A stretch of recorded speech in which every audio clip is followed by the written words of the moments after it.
Committee റിപ്പോർട്ടിലൂടെ പുറത്തുവന്ന വെളിപ്പെടുത്തലുകൾ ഏറെ ഞെട്ടലോടെയാണ് കേരളം കേട്ടത്.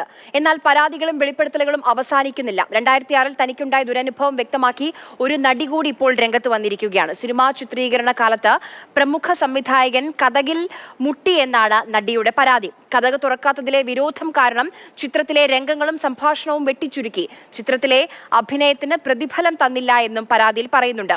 ലൈംഗിക അതിക്രമ ശ്രമവും പ്രതിഫലം നൽകാത്തതും വ്യക്തമാക്കി 2018-ൽ അമ്മ സംഘടനയ്ക്ക് പരാതി നൽകിയെങ്കിലും നടപടിയുണ്ടായില്ല.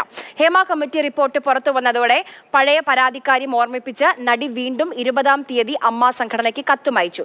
ഇത് ഇങ്ങനെ ഓരോ തരത്തിലുള്ള പരാതികൾ പുറത്തേക്ക് വന്നുകൊണ്ടിരിക്കുകയാണ്. പുതിയൊരു വെളിപ്പെടുത്തൽ കൂടി വരുന്നുണ്ട്. പ്രദീപ് ജോസഫ് അതിന്റെ വിവരങ്ങൾ നൽകും. പ്രദീപ്,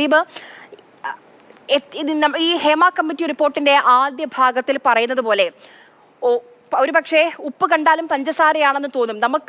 നമ്മൾ നമ്മുടെ മഹാരഥന്മാരാണെന്ന് വിചാരിച്ചിരുന്ന മലയാള സിനിമയിലെ പ്രമുഖരെ കുറിച്ച്, ഇപ്പോഴും പ്രമുഖരാണ്, ആ പേരുകൾ പുറത്തേക്ക് വന്നിട്ടില്ല, അങ്ങനെ ഓരോ ദിവസവും പുതിയ ഓരോ നടിമാർ ഇങ്ങനെ പുറത്തേക്ക് വരികയാണ്. സോണിയ തിലകൻ പറഞ്ഞത് മാതൃഭൂമി ന്യൂസിലൂടെയായിരുന്നു. അവർക്ക് എന്ത് സംഭവിച്ചു അച്ഛന്റെ മരണശേഷമെന്ന് അവർ പറഞ്ഞത് നമ്മൾ കേട്ടതാണ്. ഏറെ ഞെട്ടലോടെ നമ്മൾ കേട്ടൊരു കാര്യമാണ്. ഇതാ ഇപ്പോൾ കൂടുതൽ ആളുകൾ പുറത്തേക്ക് വരികയാണ്. എന്താണ് ഈ അതിജീവിതയുടെ പരാതി?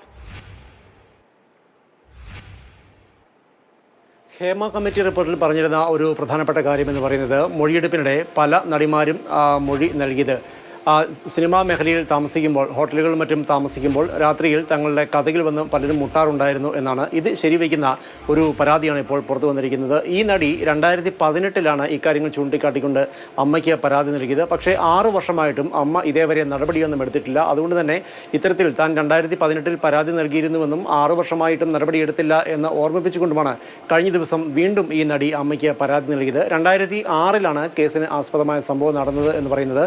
ഒരു പ്രമുഖ സംവിധായകന്റെ സിനിമയുമായി ബന്ധപ്പെട്ടായിരുന്നു ഹോട്ടൽ റൂമിൽ നടി താമസിച്ചിരുന്നത്. രാത്രിയായപ്പോൾ അവർ താമസിച്ചിരുന്ന മുറിയുടെ കതകിൽ മുട്ടി. അടുത്ത 3-4 ദിവസങ്ങളിൽ ഇത് ആവർത്തിച്ചു. തുടർന്ന് ഈ സിനിമയിൽ ഒപ്പം പ്രവർത്തിച്ചിരുന്ന നടൻ തൊട്ടടുത്തുള്ള മറ്റൊരു ഫ്ലോറിലായിരുന്നു താമസിച്ചിരുന്നത്. അദ്ദേഹത്തിന്റെ സഹായത്തോടു കൂടി ആ ഫ്ലോറിലേക്ക് താമസം മാറ്റി രക്ഷപ്പെടുകയായിരുന്നു. ഇക്കാര്യം ഉൾപ്പെടെ ചൂണ്ടിക്കാട്ടിക്കൊണ്ടാണ് 2018-ൽ ഈ നടി അമ്മയ്ക്ക് പരാതി നൽകിയത്. മാത്രവുമല്ല, 2 സിനിമകളിൽ അഭിനയിച്ചതിന്റെ പ്രതിഫലം ഇവർക്ക് ഇനിയും ലഭിക്കാനുണ്ട്.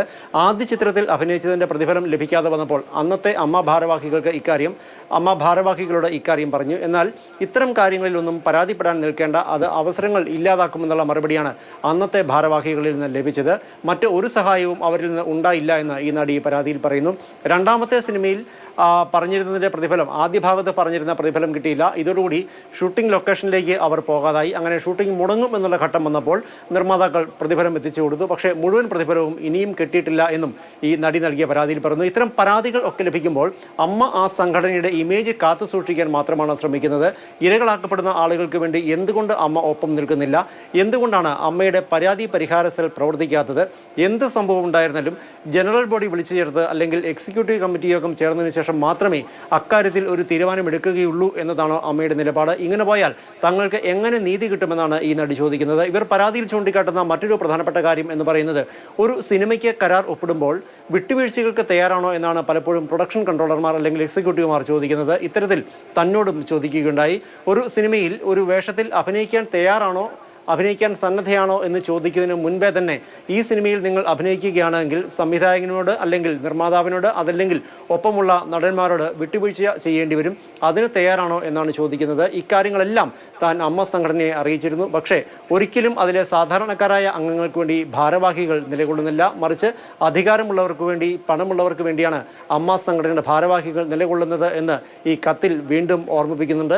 വൈകി എത്തുന്ന നീതി എന്ന് പറയുന്നത് നീതി നിഷേധത്തിന് തുല്യമാണ് എന്ന് ഓർമ്മിപ്പിച്ചുകൊണ്ട് വ്രണത ഹൃദയായ ഒരു നടി എന്നുള്ള അടിക്കുറിപ്പോട് കൂടിയാണ് ഈ പരാതി അവസാനിപ്പിക്കുന്നത്. മാത്രവുമല്ല, ഹേമ കമ്മിറ്റി റിപ്പോർട്ടിനെ കുറിച്ച് ഇനിയും അറിയില്ലെങ്കിൽ, അത് നിങ്ങൾ കണ്ടിട്ടില്ല എങ്കിൽ ഈ റിപ്പോർട്ടിൻ്റെ ഒരു കോപ്പി കൂടി ഇരിക്കട്ടെ എന്ന് പറഞ്ഞ് ഹേമ കമ്മിറ്റി റിപ്പോർട്ടിന്റെ കോപ്പി കൂടി സമർപ്പിച്ചുകൊണ്ടാണ് അമ്മയ്ക്ക് ഈ കഴിഞ്ഞ ദിവസം ഈ നടി പരാതി നൽകിയിരിക്കുന്നത്. വൈകുന്ന നീതി, ഇത്രയധികം പ്രയാസങ്ങൾ തുറന്നു പറഞ്ഞിട്ടും നമ്മുടെ സംസ്ഥാന സർക്കാരിനെ അറിയിച്ചിട്ടും എന്ത് ചെയ്തു?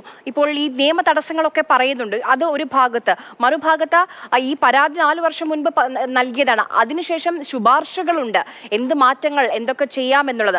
ആ ശുപാർശകളിൽ ഒന്നുപോലും നടപ്പാക്കിയിട്ടില്ല നമ്മുടെ സർക്കാർ എന്നതുകൂടി ഓർക്കണം.